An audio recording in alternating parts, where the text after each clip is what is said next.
there is this debate about the vaccine. Should you get it? Shouldn't be a debate, but I understand some people watch Tucker Carlson and so they think that it'll kill him or whatever. Now, there is a theoretical debate about the reopening process eventually, not the super slapdash automatic reopening process that some states have been doing that are almost certainly leading to more COVID there. But long term, for things like going to tightly packed gatherings, traveling abroad, those sorts of things, you might need to demonstrate that you've been vaccinated. Now, that is not a done deal and policies will vary, but there's certainly talk about that. And the talk can be productive, or it can come in the form of what we're about to show you from Marjorie Greene, who gives her thoughts about the vaccine and the need to prove that you've been vaccinated. They want you to be required to have something called a COVID passport, and this would mandate your ability to be able to travel, your ability to be able to go to events, your ability to be able to buy and sell.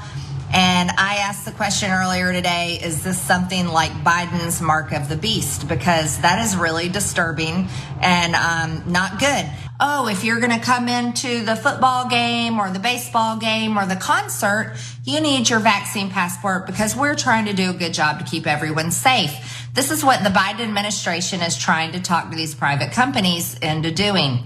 Well, let's analyze that.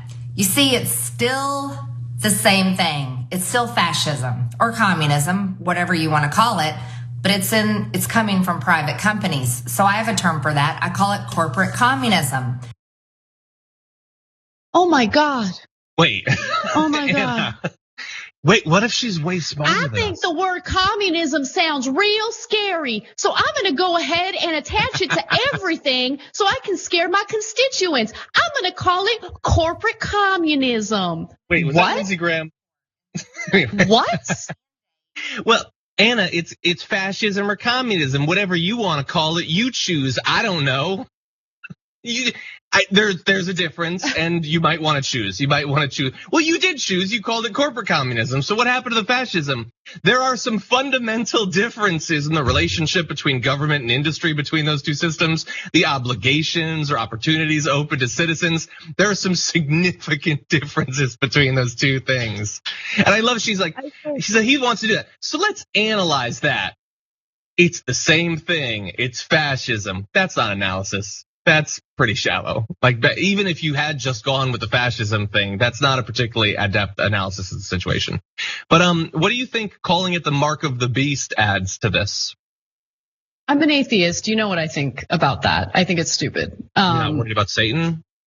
No, I'm not worried about about Satan. Your footwear? I'm worried about people who squander their lives on this planet by changing their behavior based on made up stories about what will happen to them in the afterlife. I worry about that.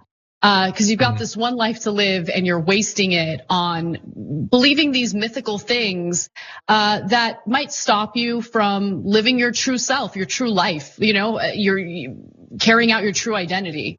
And that breaks my heart. But aside from that, she's really dumb. I don't know. I don't really know what else to add to it. She's really dumb. She doesn't know what communism is. She doesn't know what anything is. I would really appreciate if at least just one, it doesn't have to be many, just one reporter asked one of these disgusting GOP grifters what communism means. Oh, during this, statement, you mentioned corporate communism. What exactly does communism mean to you, Marjorie Taylor Greene? What does communism mean to you? All right, but putting that aside, like the main focus of what she's trying to say here is also stupid, right? She's trying to fearmonger about this so-called COVID vaccine passport. I don't know if she knows this, but travel requires consent from 2 different countries, right? So if you're traveling to a country, if that country decides that they don't want you to travel there while you're ill and potentially, continue the spread of this global pandemic, well, then it's that country's right to do it. It's that country's right to restrict travel in order to protect its own citizens. from this incredibly contagious virus. So this isn't the United States unilaterally deciding to make our lives more difficult than it needs to be. This is really an issue regarding, a global pandemic where all countries who are negatively impacted by this virus need to make decisions about what they can do to stop the spread. And so we've had travel restrictions throughout this pandemic for obvious reasons. And I can understand the logic and the reasoning behind, having some sort of documentation proving you've been vaccinated in order to be able to be admitted or able to be granted entry into another country. That's really what's taking place here. And so I hear you. The right wing has decided to turn COVID into a culture war issue when that was really unnecessary. They did that because they're unwilling to focus on solutions that would upset their corporate donors. And so if you were hard-headed enough to avoid actual, medical expertise and instead listen to a woman who thinks that corporate communism is a thing, well then sorry, you're not gonna be able to travel in some cases. And that's called consequences. It's called taking responsibility for your own actions. Every time I hear her talk, I just think they spent like 2 years straight calling AOC dumb. And they love Marjorie Greene. Anyway, ID is a requirement for important things like weeding out voter fraud, not for stupid little unimportant things like trying to stop the international spread of a deadly disease. And she hates communism. What she wants is the government to tell private industry, you have to expose your employees to a fatal illness.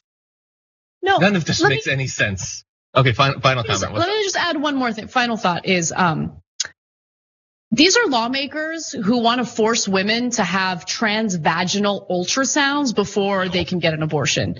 That means that they want women to be prodded with an uncomfortable device that goes up their vaginas to intentionally, purposely make them uncomfortable, so they're discouraged from getting an abortion. Yeah, I give you that because there's no end to how invasive the GOP is willing to be when it comes to their agenda. And that has nothing to do with safety. That has nothing to do with logic. It has everything to do with intimidation.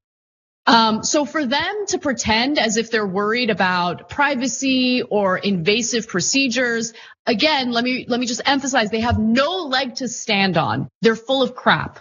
That's it. End of story. 100%.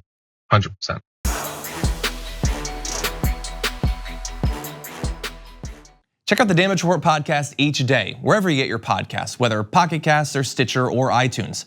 You can join me as I give you the news and stories you want, with a range of co-hosts and interview guests jumping in on the fun each day. Again, that's the Damage Report, wherever you get your podcasts. And if you get them at iTunes, don't forget to rate and review. Sometimes I'll read them live on the show.